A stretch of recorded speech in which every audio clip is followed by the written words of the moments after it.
Las voces que harán noticia. Pauta de análisis. 8:33, estamos de vuelta aquí en Pauta de Análisis con nuestros panelistas. Paula Walker, periodista y consultora en comunicación estratégica. La saludamos aquí en el estudio, como siempre. ¿Cómo estás, Paula? ¿Cómo están? Buenos días. ¿Qué tal? Buen día. Y le damos la bienvenida también a Ernesto Silva, director ejecutivo de Faro UDD. También fue expresidente de la UDI. Muchísimas gracias, él está conectado. Lo pueden ver por pauta.cl a través de nuestro streaming. Hola, Ernesto, hola, ¿cómo buenos estás? días, ¿cómo están? Muy bien, ¿y ustedes? Muy bien, muchas gracias. Oye, junto con la tragedia, que es en todos los sentidos posibles, pero hay 20 personas fallecidas, pueblos arrasados. Ayer había una señal que son esas como, no sé, personalmente como que reconfortan, es decir, la escena del presidente saliente, Gabriel Boric, con José Antonio Kast en La Moneda, señalando que van a actuar juntos en una coordinación institucional. Son puntos altos probablemente de nuestro sistema democrático y republicano, ¿no? Completamente. O sea, y obviamente en una situación del estado de ánimo del país tan frágil, porque como decían y como hemos estado hablando estas últimas horas, lo dramático de lo que está sucediendo con los incendios forestales. Hoy día es Biobío, Ñuble, Araucanía, pero pasado mañana puede ser... Ojalá que no, pero puede ser cualquier región donde estemos cualquiera de nosotros. Por lo tanto, la fragilidad con la que vivimos hoy día el tema de los incendios es gigantesca. Y en ese sentido, yo creo que la responsabilidad que tienen el presidente electo y el presidente saliente es enorme en el estado de ánimo de la ciudadanía. Eso que no se habla, que parece como una volada, que en Twitter, por supuesto, no tendría ningún espacio, es una conversación que deberíamos cultivar. Cuando los dos presidentes trabajan pensando en Chile, es una señal de tranquilidad y de convivencia en diferencia, pero pacífica, que yo creo que nos hace súper bien. Porque veníamos además de escenarios bien polarizados. Ernesto Silva. Mira, a mí me pasa parecido a lo que dice la Paula. Ayer yo estaba con algunos de mis niños y les mostraba esa imagen a los más grandes y les recordaba también lo que fue la noche de la segunda vuelta, donde el presidente Boric con el presidente electo tuvieron una conversación en vivo por teléfono para todos los chilenos. Y recordaba también con ellos que hoy día ya se cumple un año desde que asumió Trump en Estados Unidos. Y más allá de los contenidos de las medidas que uno pueda ver, qué distinto es ver la forma de interacción.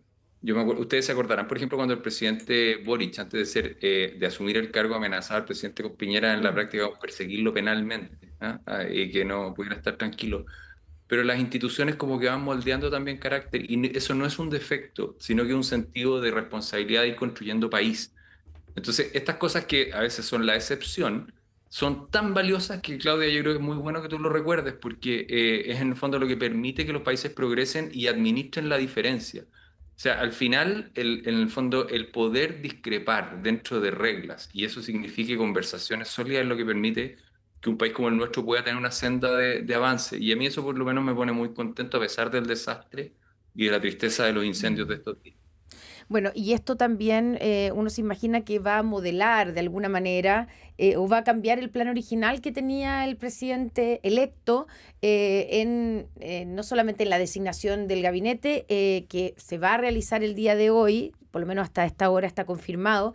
Entiendo yo que con una ceremonia o con un acto un poco más sobrio o con menos tono de celebración que el que se había proyectado y se había planificado de un comienzo, pero se va a realizar hoy día a las 8:30 de la noche en lo que se llama la Moneda Chica, ¿cierto? Ahí en La Gloria, en la avenida, en la comuna de Las Condes.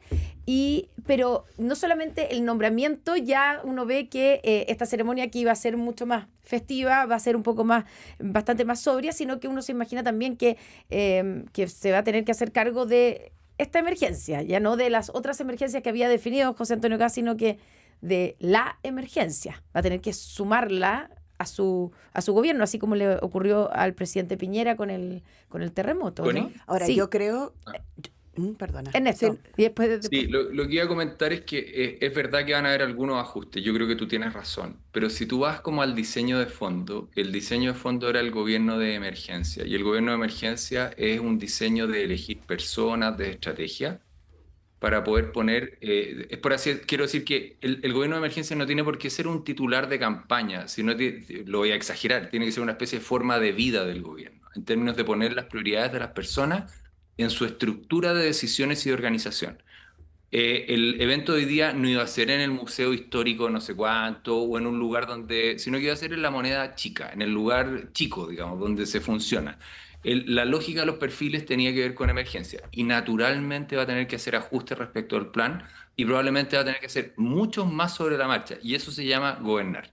Es en el fondo la emergencia. Y yo agrego acá una cuestión que empieza a pasar, que es lo larga que es esta transición, después de que adelantamos un mes las elecciones, primera vuelta en noviembre, segunda vuelta de diciembre, para poder hacer una transición entre gobiernos. Eso creo que está empezando a ser un poquitito más difícil, Sí. la administración de los problemas, porque hay dos voceros, o por así decirlo, dos agendas que están compitiendo y que quizá hoy día tienen momentos de unidad como el que ustedes describen de ayer, pero que necesitan quizás más claridad en la conducción para resolver los problemas. Francia tiene como 2 semanas, es muy breve ese Sí, lapso. yo estoy completamente de acuerdo con que tiene que ser infinitamente más breve. No tiene ni un sentido esta convivencia y esta competencia entre el electo y el saliente. No, solamente iba a decir que es evidente, lo que pasa es que es muy difícil para los equipos que llegan con la adrenalina que llegan, entender que la política y un gabinete es algo totalmente accesorio. O sea, no tiene que tener ni parafernalia, no debería tener nada de eso, al contrario, debería ser una cosa siempre súper sobria en este gobierno, en el anterior y en los que vengan, porque si no empiezas a cambiar como el foco de las cosas. Un ministro puede durar, o una ministra, 3 meses. Sí, ha pasado recientemente, O digamos. sea, Con tenemos, Isquia Siche tenemos los duró. ministros breves, la historia de los Sí. ministros, las ministras breves.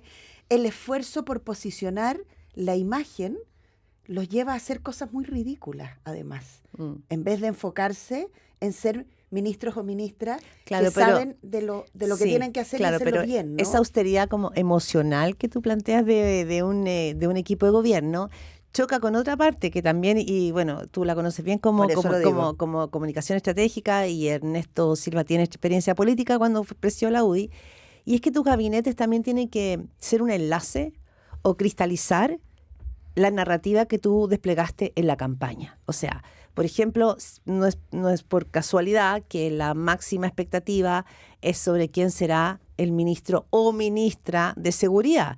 Y hasta ahora la crítica era que como un gobierno que prometió y se concentró en seguridad no tenía el nombre sobre la mesa.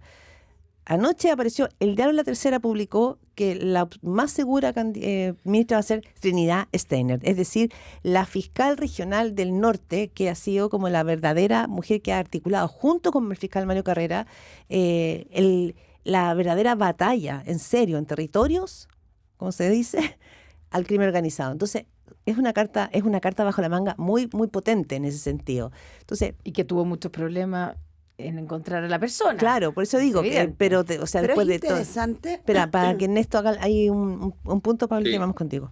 Sí, no, es interesante. Yo también estoy igual que Sí. ustedes, esperando quién va a terminar siendo el ministro de Seguridad. Creo que es súper relevante. Y yo vuelvo un poco, Claudia, a la idea de la lógica de la emergencia. El gobierno tiene que vivir en modo de emergencia y eso, para poder vivirlo bien, necesita un planteamiento de fondo. No pueden estar dos cosas aisladas. No es pura comunicación sin fondo. Entonces, el gobierno de emergencia, a mi juicio, es las prioridades de las personas muy rápidas y adelante y un equipo ágil organizado para eso. Y me gustó lo que dice la Paula, al final del día, es como la sobriedad, es como el Make Chile Fome Again, un poco para efectos de que asegurar que más que se sorprenda a la ciudadanía todos los días, que se aborden los problemas que se están surgiendo. Lo de la seguridad, quizás una cosa, Claudia, en esto que también va a ser interesante que usted, el mundo del periodismo, lo va a abordar y también la investigación, es este proceso piloto que se hizo en este gobierno, que es ir tirando los nombres del gabinete como globos sonda, ¿verdad? Para ir sondeando qué pasaba. Llevamos, yo diría, 3 semanas en que tenemos prácticamente anunciada a la parte central del gabinete sin que haya habido un anuncio formal.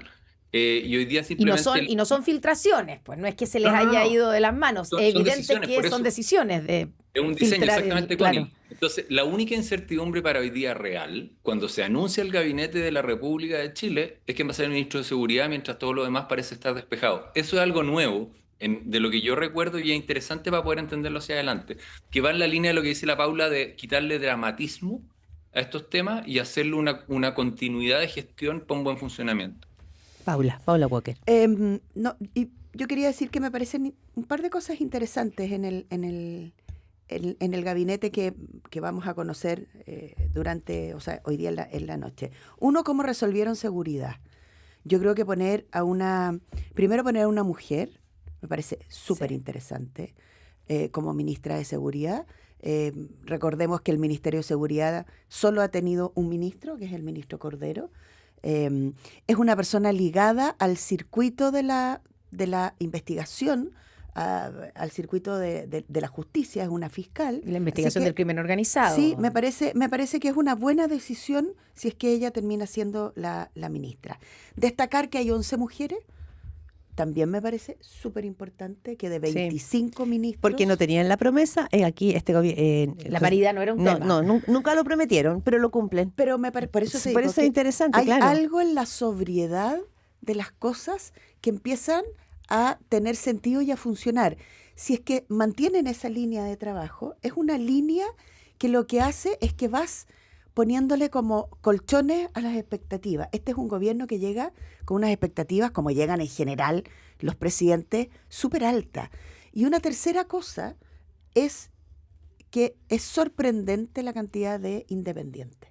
O sea, si 16. Si seguimos el cálculo que saca hoy día el diario El Mercurio, tienes 16 independientes, 2 del Partido Republicano, que es el partido ancla, Increíble. ¿no? 1 de la UDI. Todos los demás uno. De la Renovación Nacional, bueno, y así. Uno incluido los radicales. Sí. Claro. Sí, hablábamos con Patricio Dusayán en la mañana temprano y nos decía esto y dijo algo muy importante que se los quiero preguntar. Él dice que finalmente este diseño de gabinete, donde hay tanto independiente, es porque es un reflejo del votante, de ese 58% que es apolítico con el voto obligatorio, que no le importa la política y no solo no le importa, que tiene un cierto enojo. O sea, como que el diseño de gabinete quiere responder a ese votante. No sé cómo lo ven. Yo creo que es un acomodo ese comentario a lo que el presidente termina decidiendo, porque probablemente hay otras dificultades, que es que los cuadros políticos no siempre tienen todos los expertos y expertas que se requieren. Se parece mucho más al diseño del presidente Piñera del 2010. El primer, ¿no es cierto? El primer diseño. Y aquí lo que viene ahora es realmente saber la capacidad que va a tener este gabinete, porque suelen ser personas que no han tenido experiencia pública, personas que vienen del mundo privado, con todo lo bueno y lo desafiante que puede tener eso, y que puede poner una dificultad extrema en la coordinación con el mundo más político que suele estar en el Congreso. Las discusiones en el Congreso se pueden tornar bien complejas cuando no tienes mucha experiencia de tratar con ese grupo de personas que Bueno, son en el Congreso. tema de la inexperiencia fue tema. Ahí Ernesto tengo Silva. no sé si un matiz, pero lo que diría es que este gabinete, más que lo que dijo Pato Usayán, de consistente con el votante, es consistente con la promesa de emergencia y de urgencia. Creo que el gobierno va a ir desplegando, eso da la intuición, que va a hacer más política a través de las subsecretarías, donde va a integrar, y es muy probable que instale más cuadros políticos, y en los gobiernos regionales, en las regiones, en la organización del territorio. Yo comparto que la preocupación por la forma de interactuar políticamente con el Congreso es muy relevante, y creo que la van a, en el fondo, apalancar más en los equipos que van a incorporar a las subsecretarías, que es lo que se está haciendo en los ministerios. Solo para poner el contexto del votante, recordar que si hubiera habido solo votantes habituales, la elección Kast-Jara habría sido, de acuerdo a las mediciones nuestras en Panel Ciudadano, un empate, ¿ya? En el fondo, lo que hace la diferencia son los nuevos votantes, donde Kast gana significativamente. Y esos nuevos votantes tienen una característica, que es que quieren que resuelvan sus problemas, más que una visión política. En ese sentido, creo que el gobierno lo que hace es un gabinete consistente con esa lógica. Y sí hay una diferencia que quería comentar respecto de Piñera 1, no en el perfil necesariamente de los ministros, pero sí en la convocatoria que les hace el presidente. El presidente Piñera, cuando convoca en Piñera 1, habla mucho del valor de la lógica de la gerencia. ¿Ah? ¿Se acuerdan que era como, en el fondo, trasladar al sector público buenas prácticas de eficiencia del sector privado, como pendrive lógica? Lo que traslada acá el presidente Kast, me parece, es sentido de urgencia más que precedencia de dónde viene. Y vamos a ver si eso es lo que logra desplegar hoy día en su Mm, mensaje en la noche y en los próximos días, y que podría ser una diferencia entre la lógica de Piñera 1 y mm. el primer gobierno del presidente Kast. ¿Mm? Oye, y a esa cantidad de independientes también le quiero sumar un elemento. A todo esto, ministro de Minería, el Ministerio de Minería no está tan claro. Parece que sería Santiago Montt. Eso es lo que el abogado, ¿cierto? Pero también se habló de Francisco Chaguán en algún minuto y de Sofía Cid. Con lo que se desarma esta idea inicial de Kast del triministerio que supuestamente se le habría ofrecido a José Luis Daza, ¿se acuerdan? Energía, minería y economía. Pero aparte de eso, no solamente está la gran presencia independiente, y yo quiero ponerlo sobre la mesa, sino que también muchos de esas independientes que vienen del mundo empresarial, privado, algunos incluso, estoy pensando en Pérez Maquena, representante de, digamos, él ha sido la mano derecha, el gerente digamos, de la fortuna más grande de nuestro país, ¿cierto? Que son el Grupo Luxich. ¿Eso no podría tener algún problema o no podría ser un poco riesgoso, no solamente por la falta de manejo político, que tal vez la tienen, pero también por eventuales conflictos de interés? Paula, en esto. O sea, bueno, Mi- yo creo que los conflictos de interés es de las cosas que hay que estar mirando permanentemente y además esperar que las personas tomen los recaudos, ¿no? O sea, que la próxima autoridad sepa delimitar con sabiduría y con sobriedad a propósito del término que hemos estado usando. Así que va a haber que estar atento, pero yo esperaría que estas personas estén más atentas que nosotros. O sea, Mm. uno pueda decir, ¿sabe que yo aquí no puedo estar o no puedo hacerlo por determinados conflictos de interés? Pero quería volver a una cosa, Connie.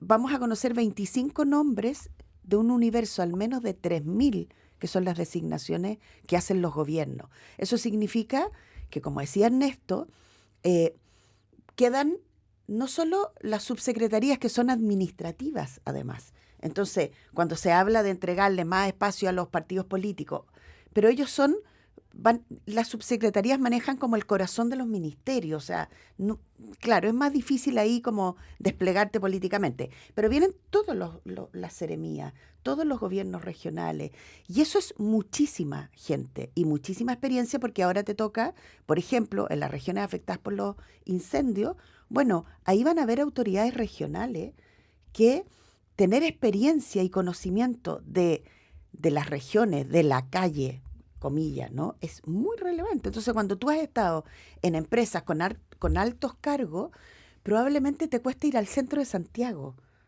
Probablemente te cuesta encontrarte con diferentes, porque tus directorios, tus espacios, tus vacaciones, todo es muy distinto cuando las personas viven en esos espacios. Entonces, hay algo también de conocer el Chile de hoy, el Chile que habitamos más o menos todos nosotros, que no estamos allá arriba, que no es fácil, que Mm, esto no se Sí. encuentra y que tampoco hay mucho ¿Paula? manual. sí. Hay que tener un poquito de criterio y bueno, y ojalá que las Déjame cosas comentar funcionen un bien. poco sobre la pregunta de la Connie y el gabinete. Mira, yo creo que lo primero es que yo quisiera que en Chile estén disponibles todas las personas para participar de lo público. Las que han trabajado en empresas, las que no han trabajado en empresas, las que caen de Marte, etcétera, en la medida que lo puedan hacer bien.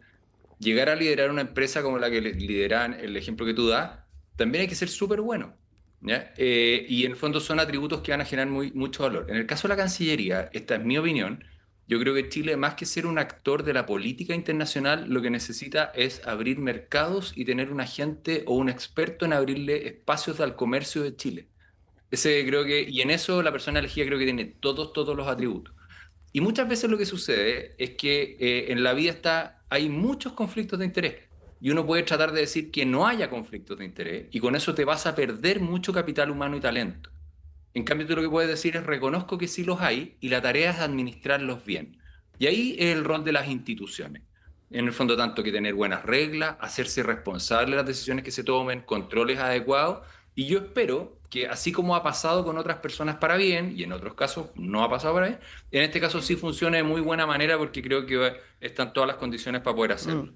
Oye, bueno, pues me hubiese gustado preguntarle otra cosa a Ernesto en ese sentido, porque también es verdad que Chile tiene que pensar en sus relaciones comerciales, pero la manera en cómo está el mundo hoy día, la manera en que Donald Trump tiene sacudido al planeta con los temas de aranceles, migraciones. y no sé Claudia, si es pero solamente déjame economía, argumentar- no estamos en los Déjame 90. argumentar sobre tu Sí. punto. Déjame argumentar sobre tu punto. Francisco Pérez Maquena es una persona que ha hecho actividades económicas liderando Guiñén con distintos países del mundo, interactuando con gobiernos, con coaliciones, con jefes de Estado y con otros. Experiencia en esos planos tiene mucha. Sí, pero diplomática. En segundo lugar, los países lo que necesitan en ciertos temas es no depender de un individuo, sino que conformar equipos. La Cancillería chilena es muy sólida. Va a tener subsecretarios, va a tener equipos, y lo que tú tienes que definir en este momento es dónde pones los énfasis. Y a mi juicio, y esto es lo que quiero argumentar y uno puede discrepar, es que el énfasis que tiene que poner Chile es en abrir espacios para que sus mercados se puedan desarrollar, porque Chile ha detenido su velocidad exportadora. En un país que tiene con mucha fuerza esa capacidad, donde tiene que crecer en salmón, donde tiene que crecer en agricultura y tiene que seguir expandiendo en cobre. Y en ese esfuerzo, creo que la persona elegida va a ayudar mucho a Chile y no va a hacer la tarea solo. Paula Walker pone el punto final. Bueno, simplemente yo creo que el trabajo de la Cancillería en los años que vienen es un trabajo particularmente difícil. Pienso que el comercio es un pedacito, porque además tenemos tratados de libre comercio que han definido la mirada económica que tiene el país y esos están funcionando bien. Pero el gran desafío para el próximo gobierno van a ser las olas migratorias que el presidente está denodadamente, el presidente electo, buscando apoyo y va a necesitar un canciller que vaya de atrás en eso, ¿no? Abriendo este corredor humanitario para que las personas puedan volver si es que efectivamente eso llega a ocurrir. Bueno, Perú, la negativa de Perú ya es balde una de agua puerta. fría, Sí. tal cual. Queremos agradecer a nuestros panelistas de hoy, Paula Walker, periodista consultora en comunicaciones estratégicas, y Ernesto Silva, director ejecutivo de Faro UDD. Muchísimas gracias, buen martes y nos veremos pronto. Igual para ustedes. Que estén Chao. bien. Gracias. Buenos Chao. días.